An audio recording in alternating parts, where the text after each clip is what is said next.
자, 1부 시간에 우리가 이커머스 이야기를 했거든요. 많은 상업들이 다 이렇게 온라인화 되고 있습니다. 역시 카고 쪽도 그런데요. 제가 지금 질문드리고 싶은 건 이 카고 플랫폼 비즈니스에 대한 것입니다. 요즘 상황이 어떤지 좀 말씀을 듣고 싶습니다. 그 플랫폼, 아까 이제 이 비즈니스를 말씀하셨는데, 이 비즈니스는 우리가 간단히 얘기하면은 뭐 직구, 그 다음에 뭐 이렇게 아마존 같은 데 들어가가지고 물건을 구입하고 이런 것이라면은, 플랫폼 비즈니스는 카고 포워딩과 관련이 있는 거다. 이렇게 좀 말씀드리는 게 더 좋을 것 같습니다.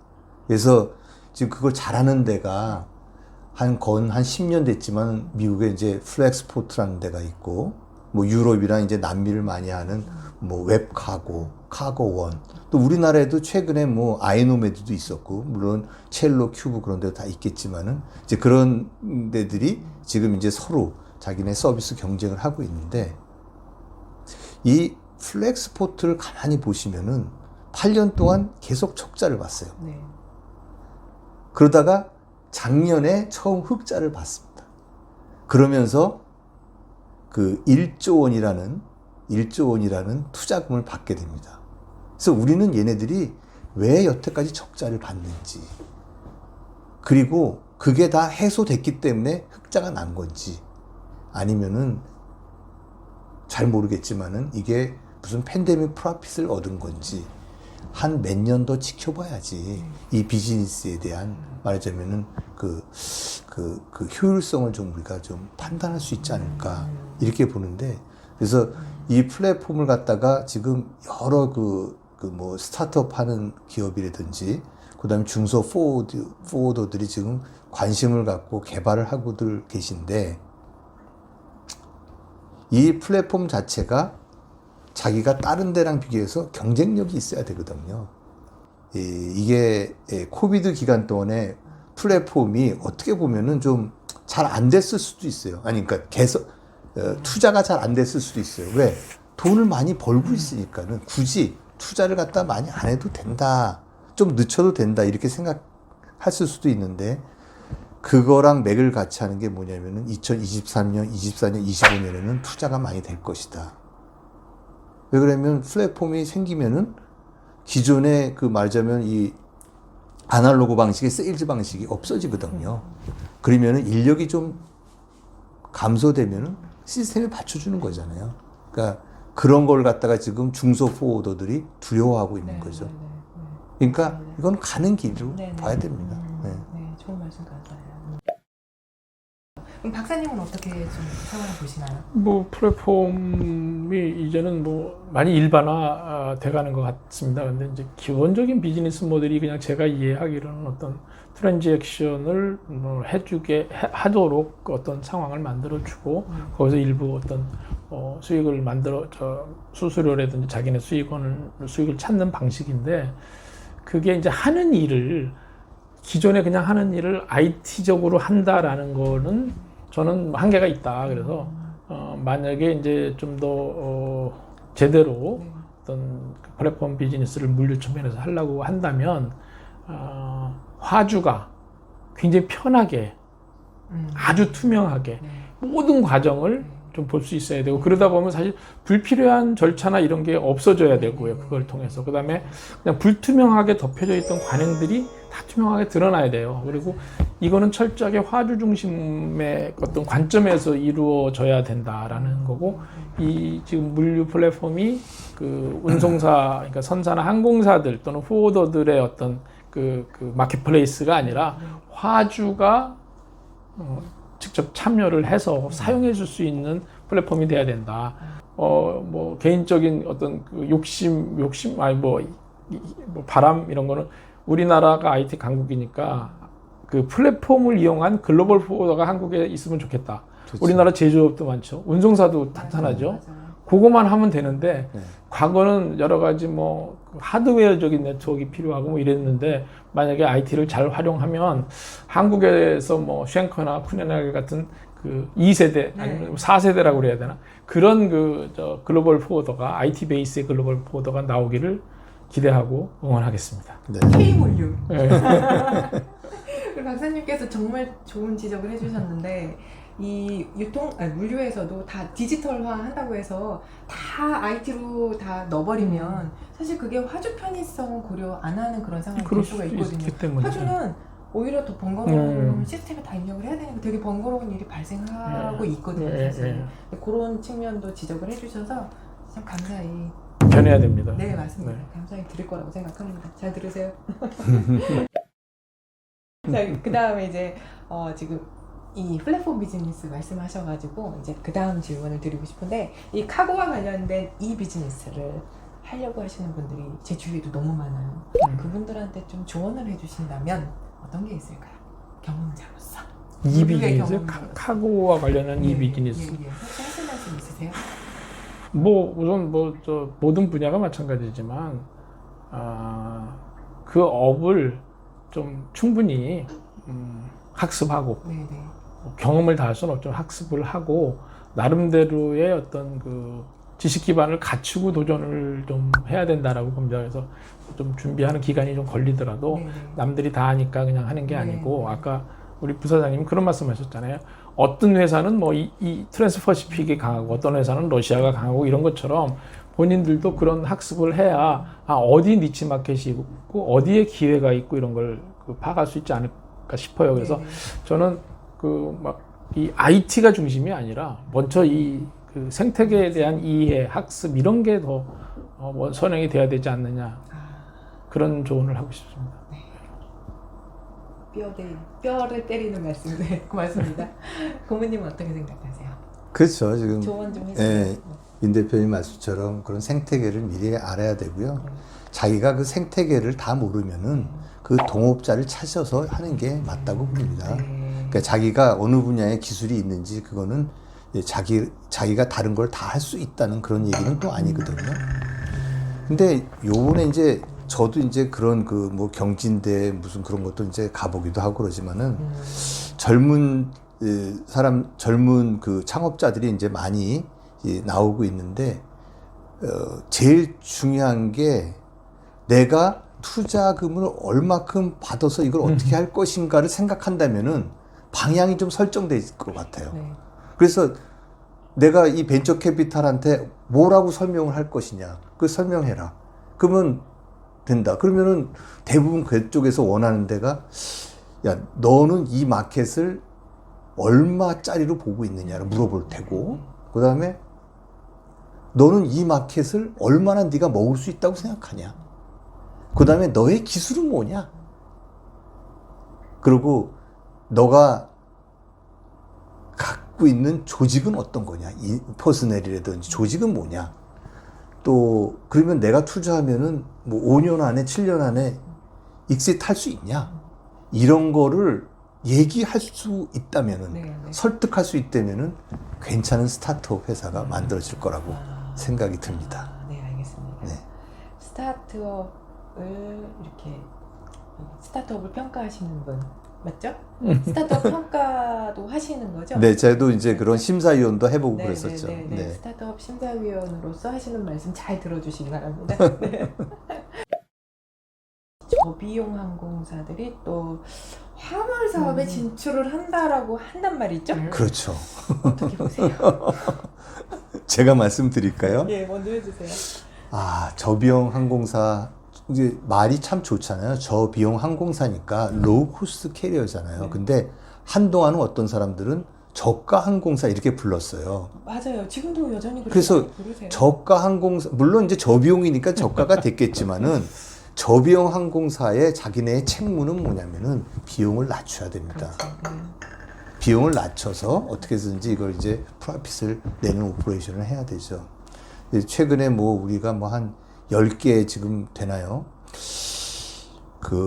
근데 이 저비용 항공사가 이제 화물에 관심을 갖기 시작한 게 지금 말씀하시는 이슈잖아요. 네. 지금 저비용 항공사는 원래는 여객기니까 여객 사업에 집중을 해야 됩니다. 그렇죠. 그리고 여객 사업에 집중을 하고 나머지 벨리 부분, 그 부분이 화물을 판매하면은 그게 부수적이라고 생각해야 되는 게 맞습니다.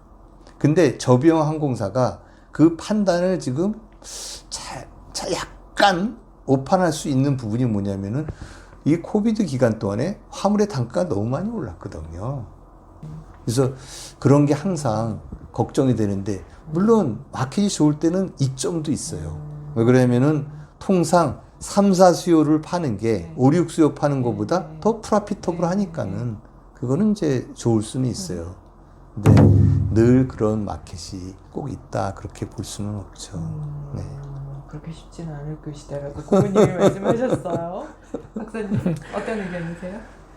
우선 우리 로우코스트 캐리어는 지금까지 주로 주력 기종이 이제 737 또는 A320 요 시리즈지 않습니까? 그걸로는 화물 사업을 할 수는 없어요. 너무 작다. 벌크 그 벨리의 캐파가 한 1.5톤 정도 실을 수 있을까? 이 정도인데 또 여객 수화물이 많이 나오면 그것도 좀 줄어들고 하기 때문에 현실적으로 할 수가 없었죠. 그래서 생각을 안 했는데 이제 와이드 바디, 그러니까 대형기를 들어오겠다는 이제 항공사가 생기면서 또 말씀하신 대로 이제 코로나 저거가 오면서 화물 포트폴리오로 괜찮겠는데라고 생각한 그 일부 회사는 737 소형기 같은 걸 화물기 형태로, 그러니까 여객기가 아니라 화물 전용기 형태로 이제 가지고 들어오면서 이제 화물 사업을 하겠다, 대형기 가지고 벨리를 이용해서 하겠다, 그 전용 화물기 조그맣지만 그걸로 하겠다 그래가지고 시작을 하셨는데, 저는 제가 보기에 그쪽 계시는 분들이 정말 화물 사업에 대해서 얼만큼 심각하게 좀 생각을 하시고 들어오셨는가. 네. 진짜 코로나 때 반짝하는 걸 보고서 괜찮겠다라고 생각을 하셨으면 상당히 좀 잘못된 판단일 수도 있다라고 생각을 하고요. 저는 그렇게 봅니다. 너무 이게 저거 하는 건지 저희가 큰 항공사에서 화물을 해서 그런 말씀을 드린다라고 생각할 수 있을 텐데 그게 사실 현실이에요. 냉정한 의견 주셔서 감사해요. 이런 상황인데요. 이렇게 너무 경쟁이 치열한 상황인데 지금 또 경쟁자가 있어요. 그 유명한 외국의 선사들 또 항공운송 사업에 진출을 했단 말이죠. 그렇죠. 그리고 이제 국내 선사들도 국제 선사들 국내는 아니에요. 네, 국제 선사들이 직접 항공기를 운행해서 네. 항공운송 사업을 하겠다 이렇게 말씀을 하는데 어떻게 생각하세요? 이런 상황. 아까 말씀드렸지만 항공운송 사업을 하겠다는 것보다는 종합물류 사업을 하는데 이제 그 한 축이 이제 항공운송도 되고 물류센터도 하고 배송회사도 하고 다 합니다. 그래서 그런 어떤 차원에서 자기들이 그 코로나 기간에 이 벌어들인 수익을 가지고 차제의 어떤 물류의 그 시스템을 좀 그냥 확 갖춰가지고 부가가치를 창출할 수 있는 스코프를 확 넓히는 거죠, 자기네가. 그동안은 포트 투 포트에서의 운송에서만 가치를 만들어냈다면 이제는 도어 투 도어라는 개념에서의 전체 스코프에서 수익을 만들어낼 수 있는 그런 개념으로 변화하는 거라고 봅니다. 그래서 그거를 막을 수는 없는 거고 이제 좀 얼마나 지연을 할 수 있는 거냐 하는 그런 거라고 좀 보고요.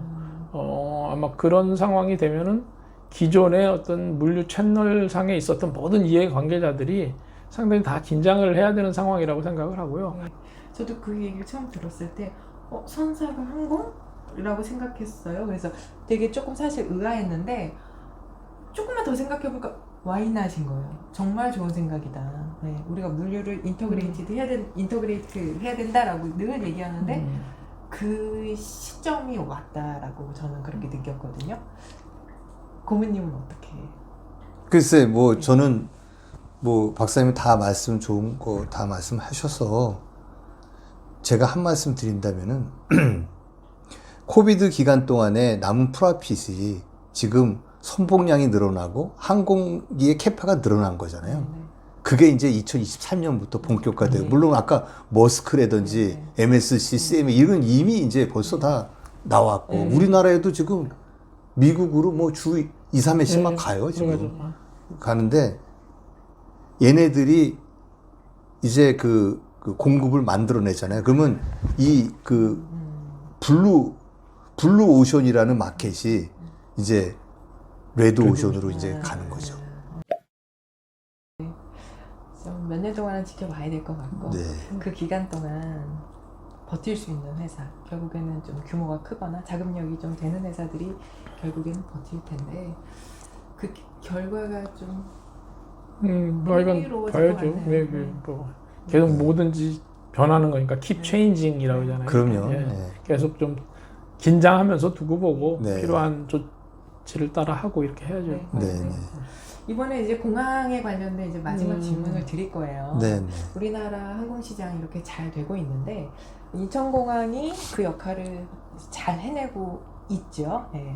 2000년대 초반에 이 아시아 허브 공항으로 되고자 해서 이제 개항을 했고 지금까지도 잘 운영이 되고 있는데 이 인천공항만이 가지는 물류 허브로서의 장점은 무엇이고 그리고 이제 미래에 어떻게 성장을 해야 되겠다라고 하는 그런 제언이 있으시다면 해주세요.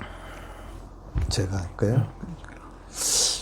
뭐 제 그 짧은 소견으로는 인천공항이 지정학적 위치는 분명히 있긴 있다 이렇게 보고 있어요.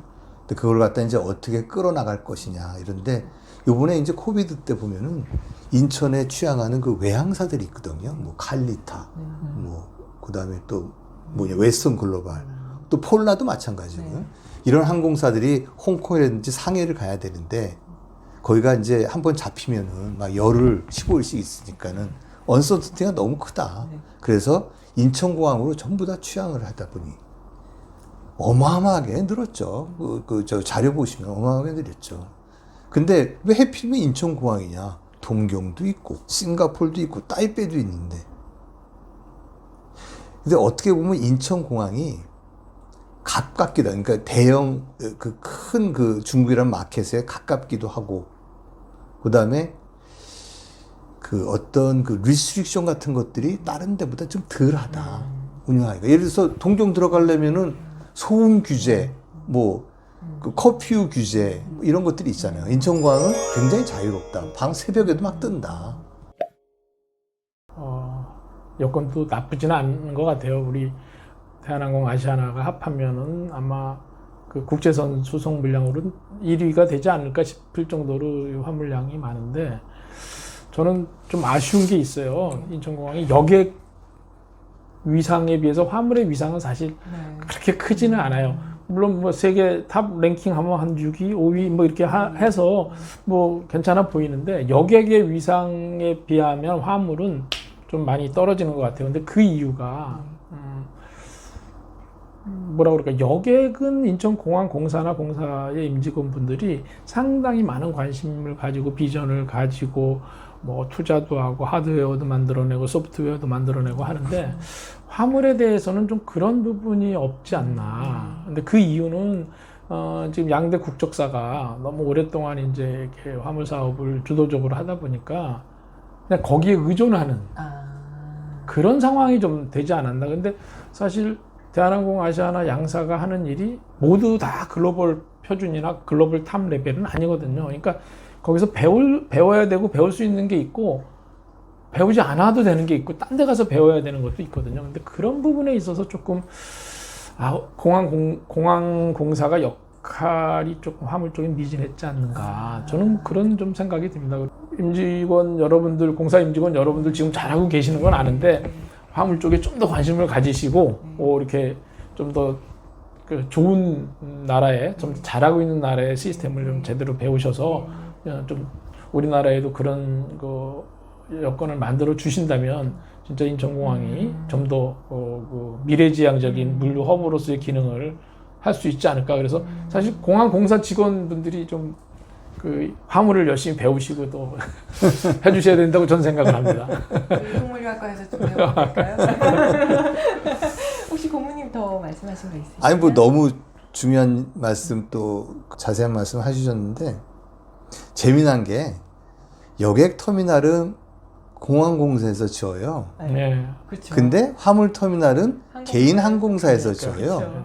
이게 원래 트렌드인지 아니면은 그게 좋아서 그렇게 한 건지 그걸 좀 생각해서 꼭 우리가 그거에 연연하지 말고 공항공사도 화물 터미널을 갖다가 한번 지어보는 것도 어떠냐.